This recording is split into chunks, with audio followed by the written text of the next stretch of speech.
I was cheated on, threatened, and treated like a fool, so I took down her lover and took back my life. In huge events, minute details can frequently make or break them. Consider the 1986 Challenger catastrophe, in which an O-ring resulted in the loss of 7 lives and hundreds of millions of dollars. Similarly, a minute blood clot, barely visible under a microscope, can be fatal because it prevents blood flow to a key area of the brain. Even a small patch of ice on the road can cause a vehicle to spin out of control, leading to a fatal catastrophe. The list goes on. Seemingly tiny issues can have disastrous implications for major initiatives. Marriage is undoubtedly one of life's most significant endeavors. I, for one, hold my marriage in high regard. I've been married to my lovely wife April for just over 8 years. We have 2 wonderful sons, Chris and Charles. While I didn't get a college degree, my talents as a mechanic have allowed us to live comfortably in a large home. Despite the lengthy hours I put in at my job, the financial stability it provides makes it worthwhile. My marriage has always been the highlight of my life, and I've worked hard to provide for my family. Unfortunately, it's frequently the minor details that unravel such important promises. In my situation, the descent was triggered by a small blood vessel in my brain. Its closeness to another vessel caused swelling, resulting in a painful migraine headache. I had one such event on a very tragic day. The symptoms were familiar: sensitivity to light, loud noises, and an unpleasant sensation. The unexpected onset of intense agony took me off guard. Without my Imitrex inhaler, I had no way to relieve the pain. While I still had tablets on hand, they were less effective and took longer to reduce the pain to a reasonable level, preventing me from working. I stumbled into my boss's office and broke the bad news. He instantly took action, summoning his secretary, Penny, and ordered her to carefully transport me home, insisting that I not drive. My manager carefully walked me out of the office and down the corridor toward the exit, urging me to leave immediately.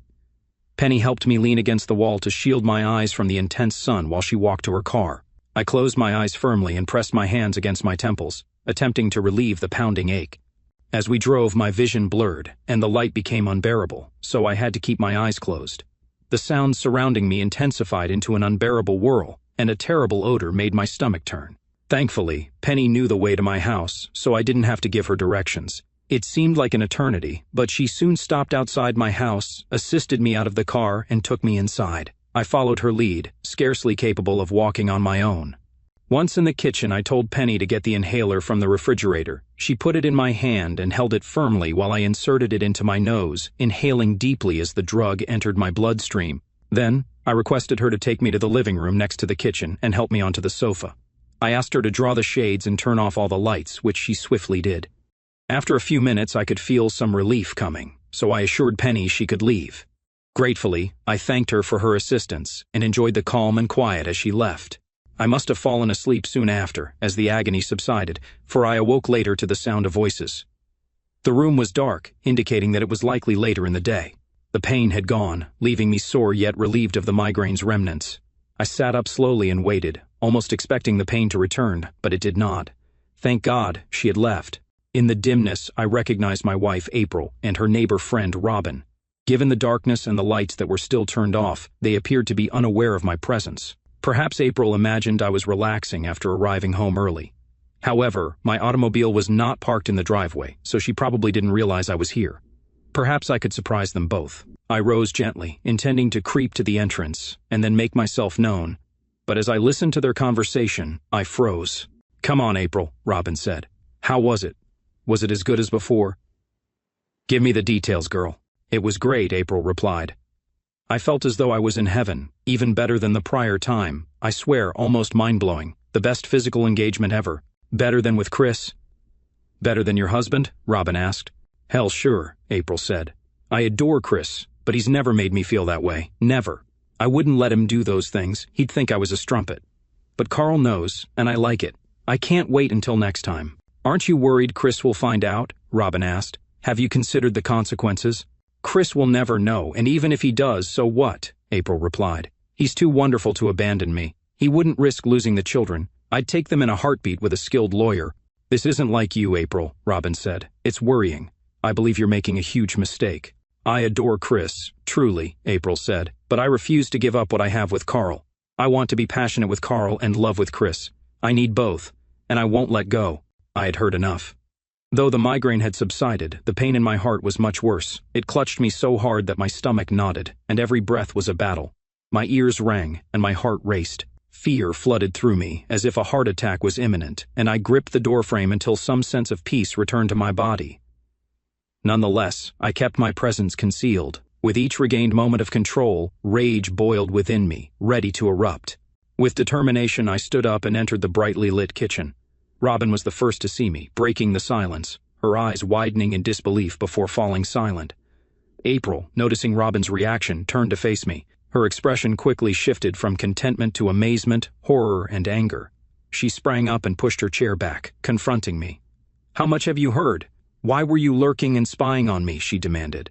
I met her stare in silence before looking at Robin, who quickly excused herself. "I need to leave, Pete. If you need some time away, I can look after the lads." "I'll call you later," she murmured, running out the side door. I watched her leave without saying anything. Left alone, I returned my attention to April, the woman I had loved unconditionally for 8 lovely years. Years I had imagined would stretch into eternity, where we'd grow old together. But tonight, that expectation was destroyed. There would be no forever for us. April ended it all tonight. "Where are the boys?" I asked. "What were you doing while you were having fun with your lover? Did you ever think about them, or were you too busy having fun with someone else that you left them alone?" Now calm and collected, I continued, the ache remains acute and profound. It will take some time for everything to settle down.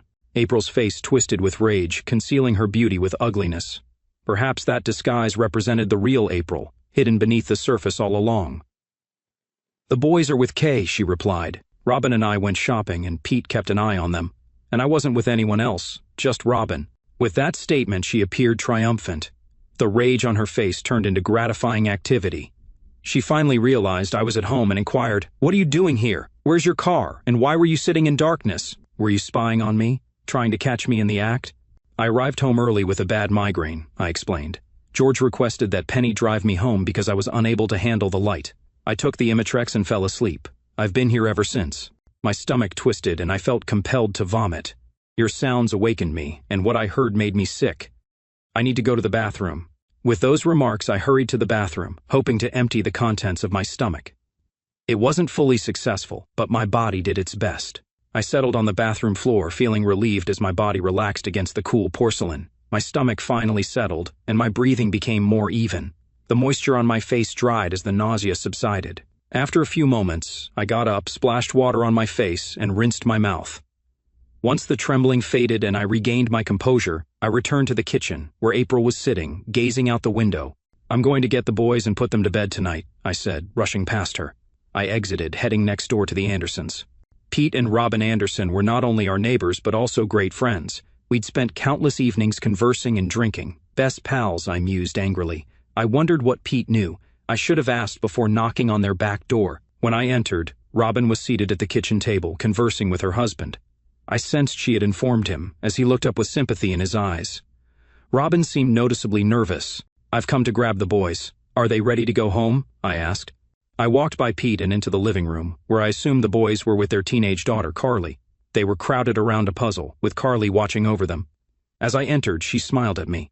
"Hello, Mr. Phillips. Are you here for them?" When I nodded, she continued, "I'll grab their jackets." I stood there, watching them, overcome with melancholy. These situations, which had once been filled with ordinary delight, now carried the imprint of adultery. The innocence of family life was broken by adults' greed. In many situations, the damage is irreparable. It seemed like one of those times. "Thank you, Carly. I'll be in the kitchen when they're ready," I said. I returned to the kitchen where Pete and Robin were seated. I looked at Robin and then at Pete. "Did you two know? Did you know she cheated on me? Pete, did knowing while we were together give you some twisted satisfaction? Did it give you a nasty thrill?" My rage drove me to use stronger language than was warranted, but I needed answers from my dearest pals. I should have sensed something. Pete glanced at Robin, his anger palpable. Before responding, "I promise, friend, I had no idea. If I had known, I would have informed you straight away. I can't believe my wife knew but concealed it from me. It's despicable. You don't deserve this. I won't apologize for her, but I'll be there for you if you need me." His eyes hardened as he glanced at his wife. I believed him. He would have told me if he knew, so there was Robin and April's secret. "Thank you, Robin," I sneered. "Thank you for making me a betrayed man, a fool who had no need to know his wife was having an affair with another man. I hope that's okay with you, knowing what you knew while thinking about me." I turned to see Carly approaching quickly, smiling as the boys emerged, each clutching a cookie. I prayed silently that Carly hadn't overheard my previous comments, but the expression on her face suggested otherwise. This was the final moment Robin would spend with my boys, that much I promised. I wasn't sure how, but I would figure it out. We entered through the back door, and the lads hurried upstairs to change before dinner. I crossed the empty kitchen into the dimly lit living room, where April sat, keeping the space dark, much like the secret she kept. I lit the space by turning on a nearby lamp, and pulled back the curtains, revealing shadows that hinted at the hidden truths of my formerly beloved wife. April was miserable, with tears streaking her eyes, a pallid complexion, and slouched shoulders. All her defiance had melted away, leaving behind the scared woman I had anticipated. However, it felt too late for such a metamorphosis. Instead of providing comfort, her sudden vulnerability horrified me. Was she sincerely remorseful or just scared? I couldn't believe how much had changed in only a few minutes. No, this was the first shot in our power struggle, a deceptive woman who hid her infidelity. Her face revealed her true feelings, not regret, but dishonesty and guile. I confronted her and demanded, "Who is he? What does he give that I don't?" She remained silent until I knew she wouldn't respond. When I turned to go, she finally said, "His identity is irrelevant. It isn't about you, Christopher. I'm truly sorry you found out this way. I never meant to hurt you. I never wanted you to learn this. I'm sincerely sorry you overheard my talk with Robin. Please, you must comprehend." "It's funny," I said. "No apologies for the action, no remorse for what occurred, only regret for being caught and for me learning the truth." I shook my head and sank into the comfortable recliner she gave me on our 5th anniversary. I used to appreciate it, but now it was simply furniture. "Please allow me to clarify," she said. "Our story doesn't need to end here. We can salvage what we have if only you tried to comprehend. We could move forward." She begged with me, using a familiar expression when she sought something I disagreed with. "Can you promise that once it's over, you won't see him again?" I asked, keeping a calm demeanor, but my body tightened, my hands gripping the chair's armrests for stability. April met my gaze with tear-filled eyes but didn't respond. The stillness said volumes. She wouldn't stop. I overheard her statements to Robin. She saw both options and refused to let me stop her. She was unwilling to give him up and sought my approval. "I feel this is your decision," I said. "After dinner, I'll tuck the boys in. Then we can consider our options. Tomorrow, I'll pack my possessions and stay with my brother." Rising, I exited into the kitchen, a safe haven amidst upheaval. It's strange how the kitchen becomes a haven in difficult times. Strange thoughts emerge while your reality crumbles. It's even stranger to discover your world is collapsing. April preoccupied herself with dinner while I spent precious time with the lads in the playroom, immersed in their game. April summoned us for dinner, causing a raucous transition as I escorted the boys to the bathroom to wash up, mundane tasks that anchor in chaos. Dinner was boisterous. The boys, full of vitality, enjoyed the meal and each other's company, in stark contrast to their quiet parents, who were deep in thought about upcoming decisions. The innocence of childhood was melting away. Why do kids want to grow up? They see adult freedom as limitless, heedless of the consequences and obligations. Adults, on the other hand, understand more, yet some disrespect boundaries and consequences. After dinner, April cleaned the kitchen as I took the lads to bed. We told stories until they calmed down, drifting into oblivion where dreams had no bounds. My heart ached while I watched, knowing this too must come to an end. Downstairs, I sank into a chair, clutching it for support. My world went beyond my control. Even though I adored April, her comments rang in my head. "He never made me feel like this, and I am his strumpet." As I considered the alternatives, I couldn't turn away from those words. I felt the love within me vanish. April entered and took her seat. "We need to talk," she said. "I understand how unhappy you are, but you must understand my point of view. What I share with Carl is entirely physical, with the allure of novelty. I expect it to vanish shortly, but I can't seem to break free. It's what motivates me. However, this has no bearing on my feelings for you. He's just a distraction. It will end soon, and we can go back to how things were. You simply have to let things run their course." Her words flowed, but I fought to understand. "I'm unable to resist this." "I can't quit seeing him," she said. "Should I let this continue? Was she unreasonable or simply deluded? Regardless, it must end." "You're clearly the one who doesn't understand reality," I said. "There is no us. There is no we. It is just you and him. That's all that remains. It is over between us. Finished. Done. This is not negotiable, and I will not budge. You have to grasp this. Despite 8 years of marriage, you cannot imagine I would condone your affair." "But I love you, Chris," she said. "You're the only man I've ever loved. I don't even like Carl. Please try to comprehend. Give me time, please, baby. Please give me some time for our marriage and family." Take as much time as you need, I replied. Tomorrow, I'll contact a lawyer, and we'll divide everything equally. I don't want to hurt you the way you hurt me. I simply want this to end now. Emotionally depleted, I longed to retire to bed, seeking solace from the pain. My headache had eased, but the misery persisted. I was unprepared for her next words. Then damn you, she said. I'll fight you every step of the way, taking everything you've got. I'll make sure you don't get custody of the boys, and I'll limit your visitation rights in every way possible. If you don't cooperate, you'll forfeit everything, and I'll still have Carl. You cannot stop me, remember that. I absorbed her threat. Then it occurred to me that this marriage had ended long ago. The intensity of rage and disdain was not sudden, it was calculated and purposeful. She never worried about injuring me. If she had, she wouldn't have chosen this path. She would have halted it earlier. Instead of ending her affair, she expected my discovery. She chose to inflict maximum misery on me. Love has no place here, only selfishness and the desire to degrade me. As my rage grew, I noticed her face indicating that she had gone too far. Her smile, distorted by her caustic remarks, changed from happiness to fear. I just have one thing to say, April, I said. When you corner a rat, it will fight back. It will fight until the bitter end.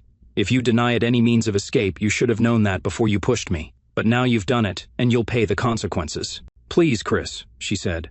I don't want this, but I have no choice. I adore you and will do anything to keep you from leaving. If you don't comprehend or accept this, I'll fight you. You'll have no choice but to stay with me. I know you. You love me and the boys too much to go. I know, Chris, you'll stay. Goodbye, April, I said. Let the boys know I'll see them whenever I can. I'll gather my belongings and leave. I'll get the remainder later when we can set a time. Upstairs, I rapidly packed a bag for a day or two. Just the essentials from the bathroom and several changes of clothes. Not much, after 8 years of marriage. All that was left were painful memories, but I had 2 amazing sons. That was my focus right now. Descending, I discovered April seated near the kitchen entrance. Clearly, she was willing to try again. Chris, please reconsider, she implored. There's no necessity. Promise me that you'll terminate things with him, I said. You'll never see him again. Just say it, and maybe there's hope. I cannot, she said. I simply can't. I pushed past her, suppressing the temptation to strike her with all my strength. But I knew it would be difficult to contain my own wrath, so I restrained myself. I'll come in the evenings after work so the boys don't notice anything right away, I said. I pulled open the door and went outdoors. It slammed shut behind me as I threw my stuff in the back seat and climbed into my truck, backing out of the garage. I called my brother Clyde on my cell phone. He resided approximately 10 miles away. Since his wife departed with her boyfriend 2 years ago, he's been living alone. She had no idea where she was and seemed unconcerned about her absence. Despite not getting divorced, Clyde refused to let it hold him back. He'd become a heavy drinker, feasting with his mates practically every night. We discussed it, but Clyde didn't change his habits. He rarely drank, but he was generally high, perhaps attempting to bury memories. That was my perspective, at least. He listened as I explained and told me to come over. He'd get home later, so I drove to his house, got the extra key from under the flower pot on the porch, and let myself in. Everything was immaculate, as usual. Clyde was far from messy. He was obsessively neat. This had always been the case. It was comforting to see that despite my life falling apart, his remained unchanged. I grabbed a few beers from the fridge and nestled in, just as he had suggested. When he returned, I felt pleasantly drunk. I got another beer from the store and kept drinking. When Clyde came, I informed him of the incident with April, and he joined in, drinking the rest of his beer to keep me under control. He reassured me of his support and emphasized our brotherhood. The next morning, I awakened with a severe hangover and a pounding headache. I was fully responsible for my excessive drinking. Despite having grounds, it was not an excuse. I stumbled into the shower and let the cool water wash away the dregs of the intoxicant in my system. Being intoxicated serves no purpose. I looked for Clyde and found a message saying he was at work and would report to me, which was not surprising, given that we both worked Saturday shifts. Clyde and I were employed by a company that rented heavy construction equipment to major contractors across the state. Our reputation as excellent mechanics lured customers from far and wide. Our goal was to keep the machines operating, regardless of the obstacles. The job required hard hours but offered sufficient revenue to sustain my family, a responsibility I couldn't avoid. I saw the need to continue generating money to support April's pride and joy, the residents. It was big, and I saw it as a safe refuge for our family, giving me great pride to provide for them. April, on the other hand, appeared to see it differently. It was a safety net, a bargaining chip in the event of divorce. She wanted the house for my money, not for our family's stability, but to support pleasures for her lover, lavish apparel and Victoria's Secret lingerie purchases. Despite the fact that I was running late, I cranked up the faucet to drown out these uncomfortable thoughts. I needed to get to work, where I could concentrate, strategize, and make judgments, tasks I couldn't complete in my current state. April had evidently planned this in advance, anticipating my astonishment at discovering her betrayal and knowing I would be unable to think straight. She had manipulated the issue to make me the villain for objecting to her affair. I dressed and went to get a box of large garbage bags, hoping to stack the deck in her favor before April left with the boys for her mother's place. Inside, I emptied my wardrobe and drawers into the bags, transferring critical goods from the bathroom to a smaller suitcase. Stuffed with bags, I loaded them into my truck's back seat and went back inside. I wouldn't leave just yet. I planned to return after work to spend time with the children. I had a lot to think about before making a decision. One thing was certain: my marriage was finished, and April would never be my wife, lover, or confidant. She belonged to someone else now. As I reflected, tears welled up uncontrollably, and I sank to the floor of what was once our bedroom, succumbing to grief. Loss has a significant impact, particularly in the workplace. I immersed myself in my job, working tirelessly even during lunch breaks, eager to block out thoughts of home, wife, and children. Despite the problems of fuel injectors, timing chains, and gasoline pumps, I completed the most difficult duties without complaint, consumed with a need to immerse myself in work. 10 hours later, Clyde intervened, asking me to take a break. "Dude, you're awake," he commented, looking at me with a mix of surprise and anxiety. "You make the rest of us look like slackers." "Sorry, younger brother," I said. "I'm just trying to lose myself in it all, trying to forget my mistakes." I must have been on the edge of tears when Clyde led me off the shop floor and into the break area. Clyde and I had been inseparable since our parents' tragic accident a decade before. He was my best man at the wedding, and 8 years ago he became my boys' godfather, Chris Jr. and Charlie. I sat at the table, staring blankly, as Clyde poured us each a cup of hot coffee, devoid of flavor but comfortingly warm. "Okay, spill it," he encouraged. "Lay everything out." For the next 10 minutes, I poured out to Clyde how April piled every ounce of shame, humiliation, and contempt on me. I revealed her intimidating threats and premeditated efforts to sabotage any reaction on my part while protecting her affair. I remembered her disdainful expression as she boasted to Robin about her tryst, as well as her steely determination in threatening to take everything away from me. She made it abundantly clear that her lover's gratification was most important, unwilling to give him up for anything. Clyde was taken aback. He had always admired April, thinking of her as a virtuous woman and devoted mother. His brother had never mentioned any marriage problems, leading Clyde to believe their relationship was strong. Clyde found it painful to observe Chris's pain and anguish. Chris was a rock of strength, a devoted parent, a dependable provider, and a confidant to the boys in the garage, always available when needed. Over the years, he had gone above and beyond to assist others. Clyde's disbelief gave way to wrath. How could April have done this to Chris? What exactly was wrong with her? His anger grew as he saw his brother and closest friend crushed and defeated. "Chris, listen to me," he said. "You cannot just accept this. We need to take action. Let me and the boys help. This is awful." Clyde's rough features reflected anxiety. It was real concern for his sibling.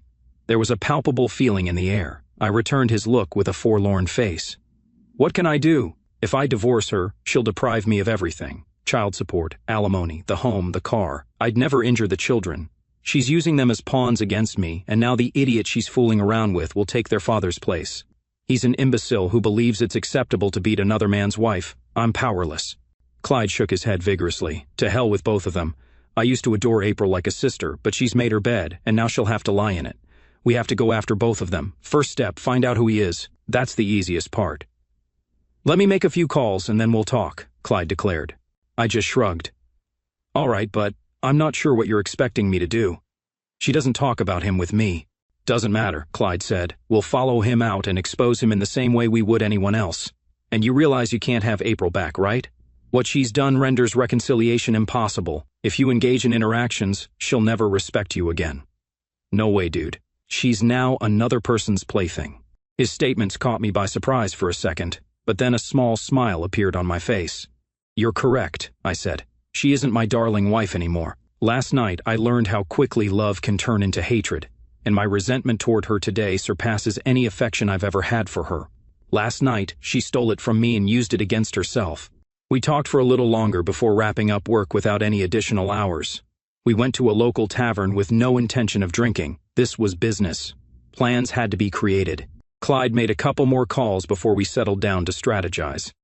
I was moved by my friend's unfailing support. They didn't probe, just wanted to know how they could help. We worked together to design a reasonable approach. At 7 o'clock in the evening, I pulled into my driveway and entered the home. It struck me as humorous. This was no longer my house, it was simply a place to stay. I took off my jacket in the kitchen and made my way to the living room. There, April sat on her chair watching our 5-year-old twins, Chris and Charlie, play a computer game. I stood there, retaining the sight in my head indefinitely.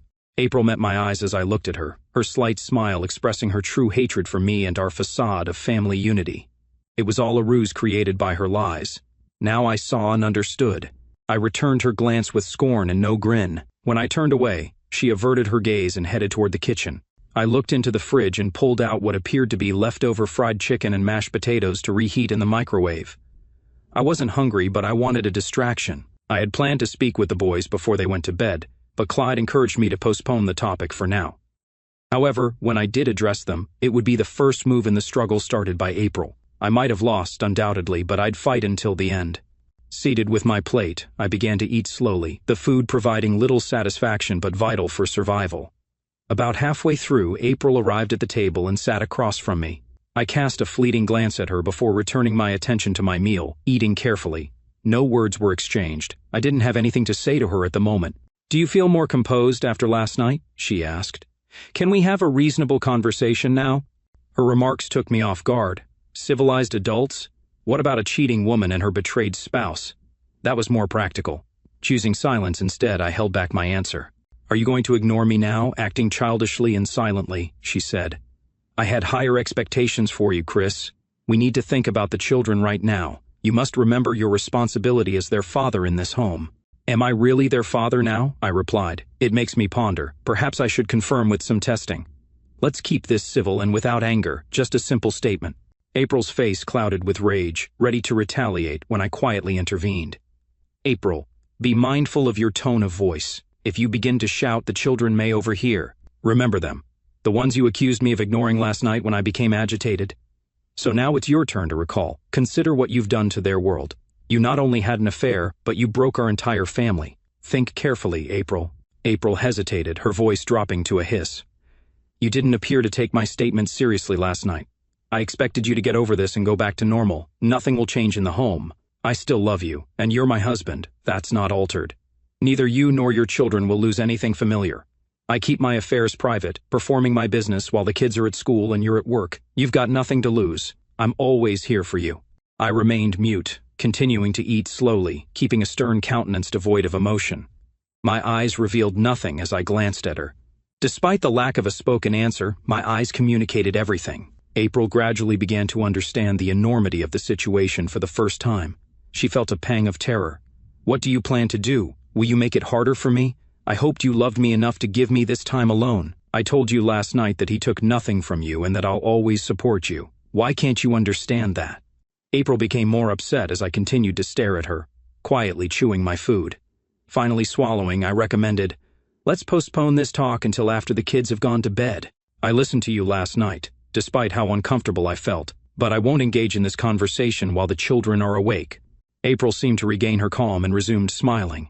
"Thank you for that," she said. "I believe you made some true points, yet your remarks hurt me. I'll take the boys upstairs shortly, and then we can talk." She passed by me and placed her hand on my shoulder. I flinched involuntarily at her touch, prompting her to withdraw her hand. The anger I felt at that small action was palpable. I tried to be myself among the kids, despite the fact that everything was going to change. However, I had come to accept that April's actions had ruined everything for me.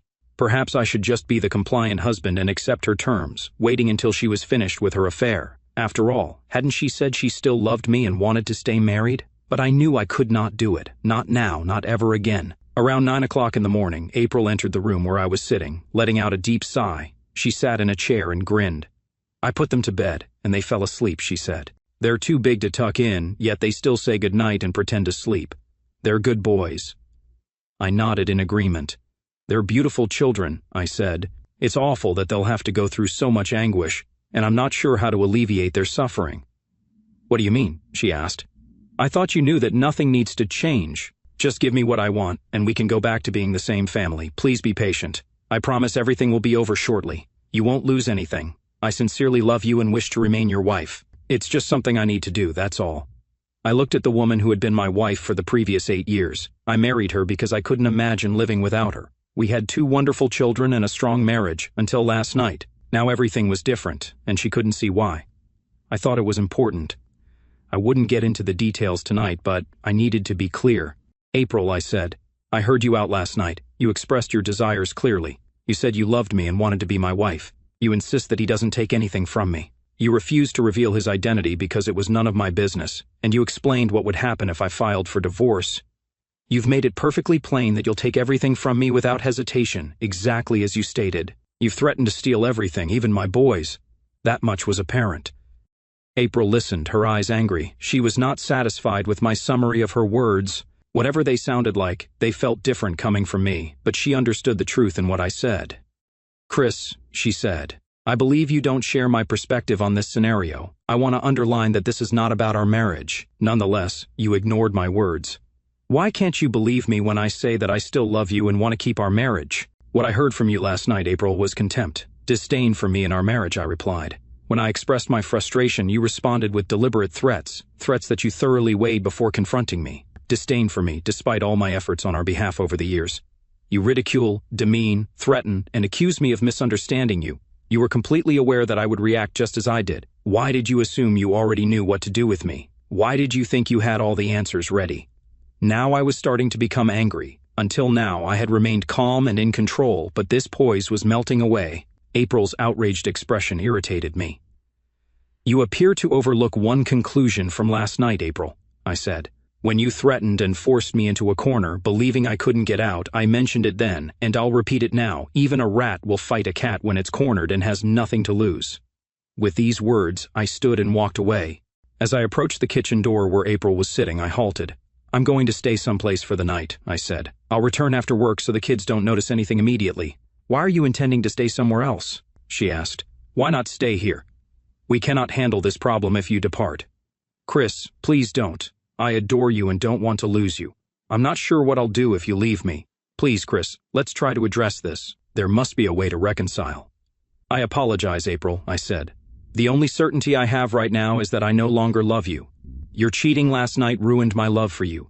That's all I know for sure. I'm not sure what I'll do next, but I know there's no turning back now. Chris, what about your vows to love and cherish me, she asked. Have you forgotten them?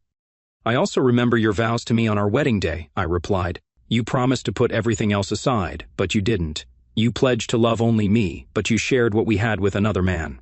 I cared for you, loved you, honored our marriage vows, and gave you all I had. It was not sufficient. You conferred something upon someone else. You handed it away, breaking my heart in the process. So, absolutely, I can get past this. You shattered my love for you to pieces. I can leave, and I will.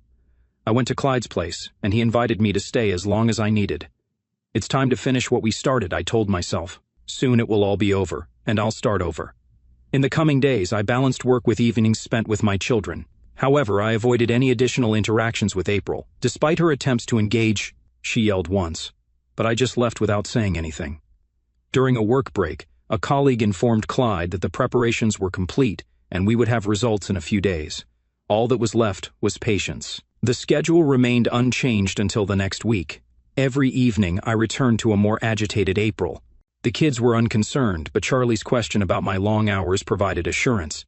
He appeared satisfied, and the brief crisis subsided. April persisted with her queries, but I ignored her and left after she put the kids to bed. By the end of the week, Clyde entered the break room and handed me a folder without saying anything. I opened it and found a brief report. Carl Cummings, a 24-year-old junior attorney at Lincoln, Rice & Holmes, got divorced 2 years ago. He was financially secure, dwelling in a condominium that April had visited several times that week. Now that I had his name and address, I wondered what attraction he possessed that had eluded me. However, it was no longer my concern.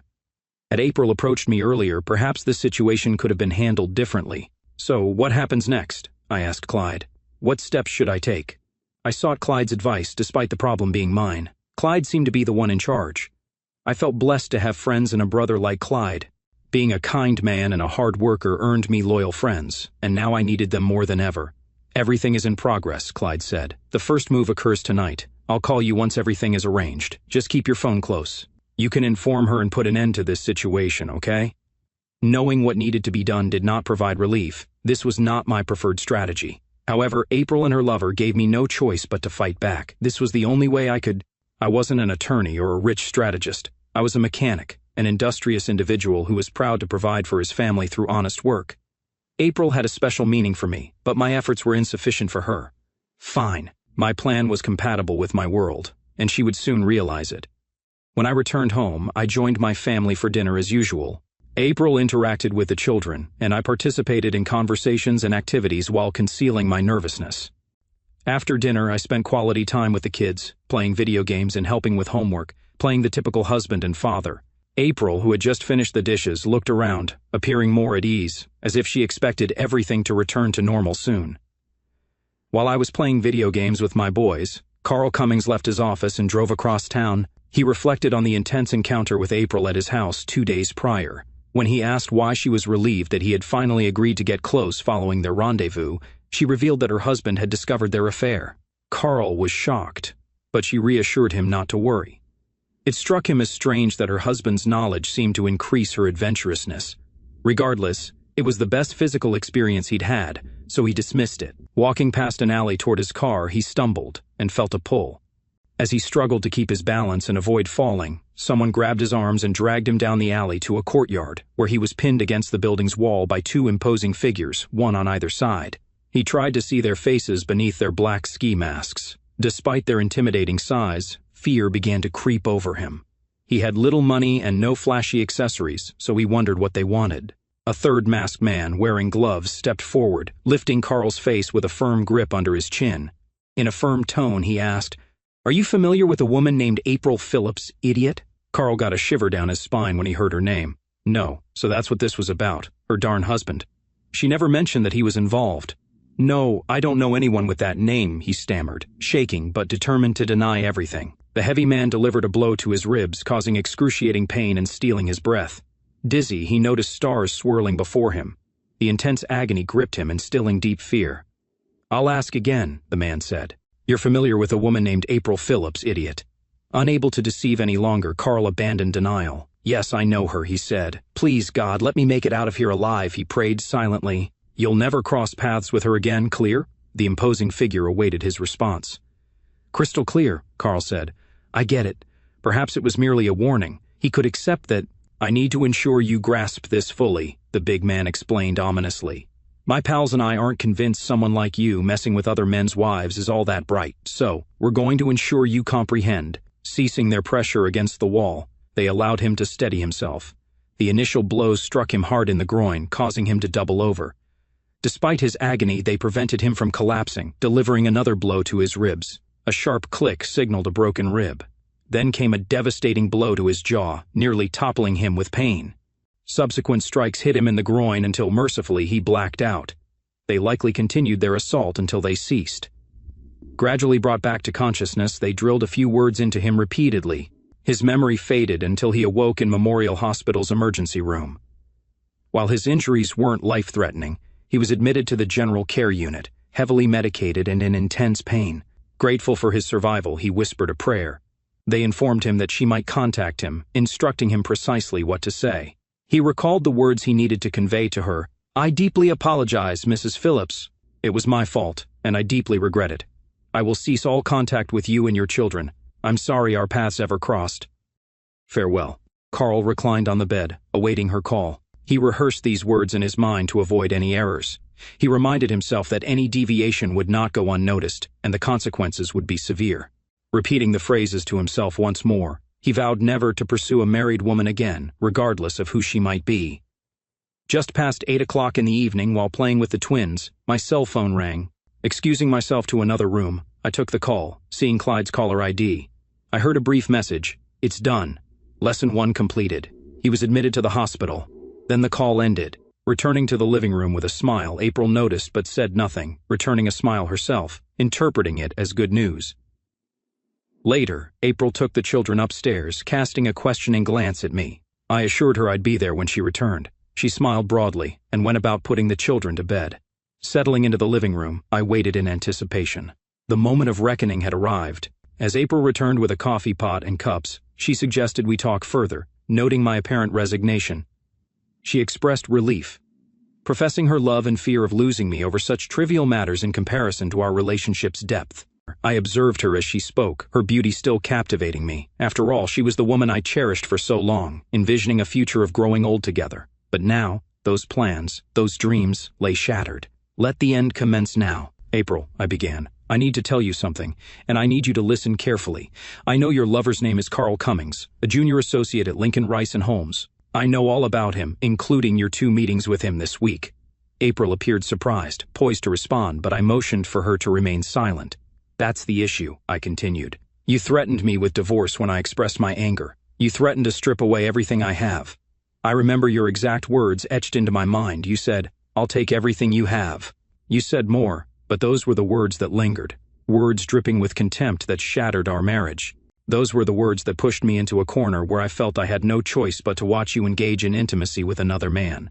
I told you the following night that cornered rats fight back. Now I could see the initial fear and discomfort on her face. She wasn't certain what lay ahead, but she was savvy enough to realize it wouldn't be to her liking.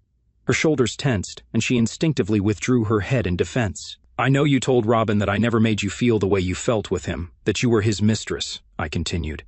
I don't regret that this will end in a manner unfavorable to you.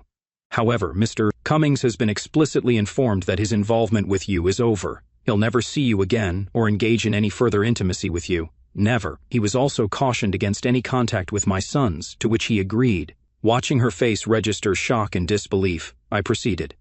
I'll initiate divorce proceedings, citing infidelity, with no spousal support for you. Child support will be provided for my sons, ensuring they lack nothing, as long as you fulfill your duties. I'll ensure you have the means, but you'll need to work for your own desires. I'll handle the paperwork, and you'll be served. April rose, anger evident on her face. You're delusional if you think I'll agree to this, she retorted. I'll take everything you have, just as I promised. Still defiant despite her fear, she intended to bluff until the very end, as she had strategized. Why don't you call your Mr. Cummings right now, I said. Let's see his response. Wait, I believe you might need to dial the hospital. That call I received earlier informed me he's in the emergency room at Memorial. I presume the news has reached you by now. Use my phone, I already have his number. April gazed at me in shock. What have you done? What happened to Carl? My God, Chris, what did you do? Why, April, are you seriously asking me? I replied. I've been here at home with you all evening, and I was at work earlier, so I couldn't have done anything to anyone. Why do you think I did something? Why would I even think to injure your lover? You made it abundantly clear that I should steer clear of the situation. It's none of my concern. My demeanor surely frightened April. She had never seen me like this. I was typically calm and passive, never causing injury to anyone. I wouldn't even discipline the children physically, leaving that to her. Now she viewed me differently. My expression was cold and stern, my eyes devoid of emotion. April entered the next room, and I overheard her speaking on the phone. She returned with tears in her eyes, collapsing into a chair and staring into the distance. I remained composed, picking up the newspaper. I knew what she had heard on the phone. Her lover was ending things with her. Faced with the choice of that or enduring a beating each time he encountered her, that was the ultimatum delivered to him by 3 imposing men who intercepted him as he left work earlier. They made it clear why they targeted him and what repercussions awaited if he dared to see or speak to April again. They ensured he fully comprehended the message. April dried her tears, took a deep breath, and addressed me. Well, it seems you've gotten your way, she said. Carl's done with me. He never wants to see me again. He mentioned that all my belongings will be returned to me, and he has no desire to communicate with me. In that case, you have nothing to fret over, I responded, setting the newspaper aside and rising to depart. I have legal representation, so they'll handle everything swiftly. I'll speak with the boys this weekend and explain why we're divorcing. Perhaps they're mature enough to grasp the situation. If not, they'll eventually understand as they grow older. As I made my exit, I glanced back to see April sobbing. If I recall your words correctly, April, I said, you once claimed this affair would be short-lived and we could return to normal. You're still young and attractive, April. Maybe you'll find someone willing to indulge your fantasies. Someone open to an unconventional marriage, allowing you to pursue multiple partners. That wasn't me, but that's just my perspective. Best of luck. Children may not comprehend this, but adults must face the consequences of their actions, and those consequences can be harsh. April sat alone in the darkened living room, the silence heavy after Chris stormed out. Her hands trembled, clutching the coffee cup, now cold. She'd always seen herself as the anchor of their family, the one who kept the home warm while Chris toiled at the garage. 8 years of marriage, 2 beautiful boys, a life she'd built brick by brick. Yet it was crumbling and she couldn't pinpoint when the cracks began. It wasn't Carl. Not really. He was a spark, a fleeting escape from the monotony that had crept into her days. She loved Chris, adored his steady presence, his calloused hands that fixed everything but her growing restlessness. Motherhood had consumed her, each day a blur of lunches, laundry, and bedtime stories. She'd lost herself somewhere between Chris's long hours and the boy's endless needs. Carl, with his easy charm and reckless attention, made her feel seen again, alive in a way she hadn't in years. She hadn't meant to hurt Chris. The affair was supposed to be a secret, a stolen moment to reclaim a piece of herself. She'd convinced herself it wouldn't touch their marriage, that she could keep both, the passion with Carl and the love with Chris. But hearing her own words through Robin, so careless and cruel, she saw the ugliness of her choices. Now, Chris's cold eyes haunted her, his voice echoing, "You shattered my love for you." Tears fell as she realized she'd underestimated him. She'd thought he'd stay, bound by duty, by their boys. But Chris wasn't the man she could manipulate anymore. The threat to take everything, house, kids, his pride, was a desperate bluff, born of fear that he'd leave her alone with her mistakes. She didn't want Carl, not truly. She wanted the April she used to be, before life dulled her edges. The phone lay silent. Carl's abrupt end to their affair stung, but it was Chris's resolve that terrified her. She'd pushed too far, cornered a man who'd only ever loved her. Now she faced a future where she'd be the villain in her son's eyes, the woman who broke their father's heart. Could she rebuild? Could she face herself? The kitchen clock ticked, each second a reminder of the family she might lose forever.